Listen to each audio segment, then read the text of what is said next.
नमस्कार, मैं हूं साहिल कुमार। हिंद लाइव देखना शुरू कर दिया है आपने। आपको बता दें कि आज जो है, आज की सबसे बड़ी हाईलाइट यही रही कि मां शारदा सिन्हा जो है, जिनको शोरपुर किला कहा जाता था, उनकी जो है देहांत हो गई। आपको बता दें कि जो है उनके बेटे और उनके बहू को सबसे अधिक जो है हताहत हुई है। आइए उनके बेटे अंशुमान सिन्हा, उनकी पत्नी यानी कि उनकी बहू जो है स्तुति सिन्हा को सुनते हैं कि कैसा रहा उनका जीवन चरित्र, कैसा उनका जीवनचर्या रहा है। आप उनको पहले आप वीडियो में सुन। अभी हमारे साथ जो है शोरपुर किला कहे जाने वाली मां शारदा के बेटे अंशुमान जी जुड़ रहे हैं। बहुत ही अपूर्व क्षति हुई है पूरे संपूर्ण भारतवर्ष के लिए, और इतना महत्वपूर्ण और पावन अवसर पर जो है उन्होंने अपनी अंतिम सांस ली। क्या कहिएगा इस पर? ये एक बहुत ही विहंगम संयोग है, बड़ा अजीब संयोग है कि ऐसा सोचने से बाहर है कि ऐसा हो भी सकता है, क्योंकि जिस पर्व के समय इनकी आवाज़ हर जगह वातावरण में गूंजती रहती है, उसी समय उसी छठ जिसके लिए इतनी जानी जाती हैं और लोगों ने जितना इतना प्यार दिया है इनको छठ गीतों के लिए, उसी पर्व के एकदम आगमन पर आकर के इन्होंने शरीर त्याग दिया।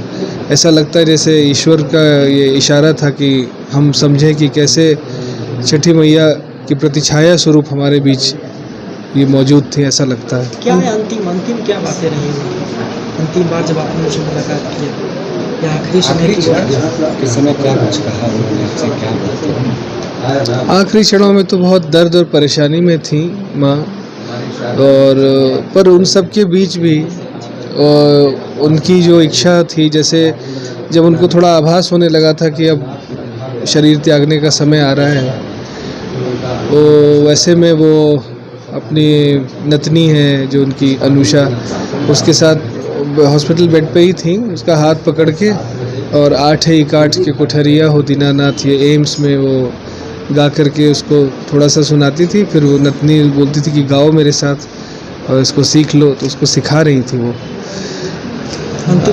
अंतिम समय में भी अंतिम संस्कार कब करेंगे, क्या योजना? अभी बहरहाल आज अंतिम दर्शन के लिए यहाँ रुका गया है आवास पर।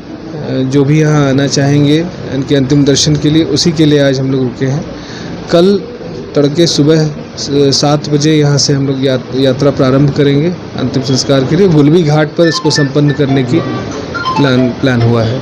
शोरपुर किला कहे जाने वाली मां शारदा सिन्हा की बहू जो है हमारे साथ जुड़ रही है। छठ के पावन अवसर पर नहाए खाए का समय चल रहा था, उस दिन उन्होंने अपने जीवन के अंतिम सांस को लिया। क्या कहिएगा इस विषय में?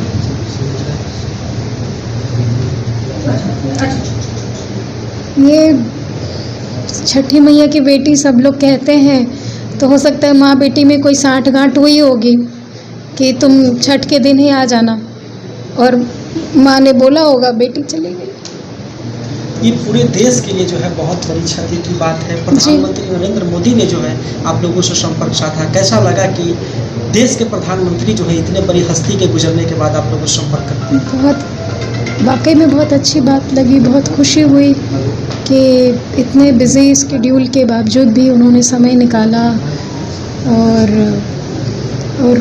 आए, बात किए। आपने बहुत अधिक समय गुजारा होगा उनके साथ जी। कैसा जीवन का व्यक्तित्व रहा होगा, कैसा उनका जीवन करता था, किस प्रकार से बोलचाल थे? बहुत सीखने लायक हर चीज़, एक एक बात उनकी सीखने लायक थी, देखने लायक थी।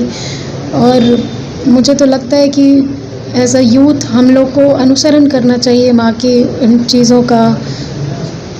अपने टाइम की वो बहुत पक्की थी, किसी को समय दिया तो 5 मिनट 10 मिनट पहले से वो घड़ी देखती रहती थी, इंतज़ार करती थी, और समय के लिए बहुत पाबंद थी। अपने खाने के लिए बहुत पर्टिकुलर थी, हमेशा कहती थी कि उतना ही खाओ जितना स्वास्थ्य के लिए ज़रूरी है। अपने अनुशासन में वो बहुत कड़क थी। कोई पसंदीदा भोजन जो उनका पसंदीदा था?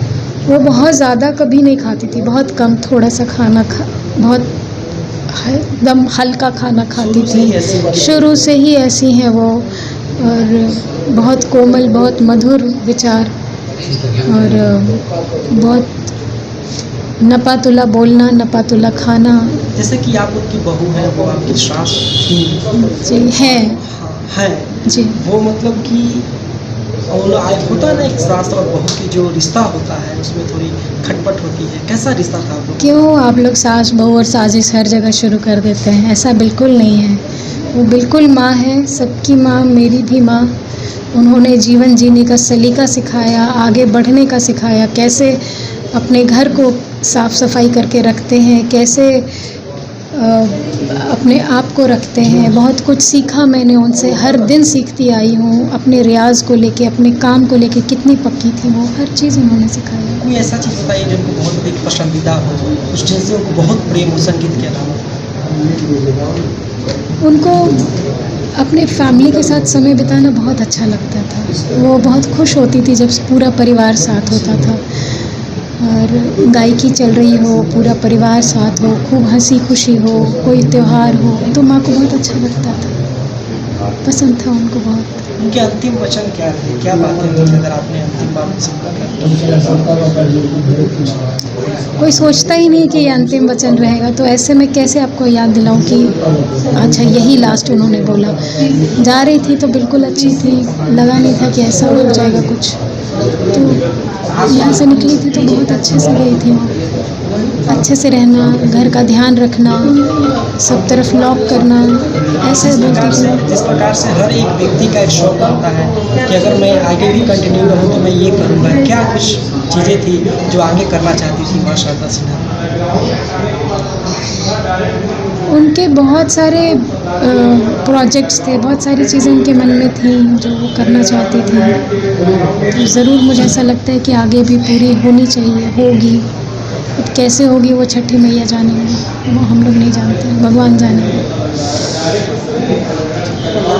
स्तुति सिन्हा। अभी आपने उनको वीडियो में सुना, उनके बेटी अंशुमान को सुना, उनकी जो है पतोह या बहू ही उनकी जो स्तुति सुना है को सुना, जिन्होंने साफ तौर पे कहा है कि उनकी जो अंतिम जो इच्छा थी वो यही थी कि एक गाना था जिनको जो है अपनी नतनी को वो सिखाना चाहती थी, उनसे जो है कह रही थी कि आप इसको सीख जाइए। उसके बाद उनके बहू ने कहा कि उनकी तमाम प्रकार की चीज़ें जो थी लोगों के लिए प्रेरणादायक है, सीखने की ज़रूरत है। उनका जो जीवनचर्या था, बहुत कम भोजन करना, बहुत कम शौक रखना, टाइम के पक्का होना, ये सब चीज़ें जो है उनके अंदर। तो धन्यवाद। अभी आप इन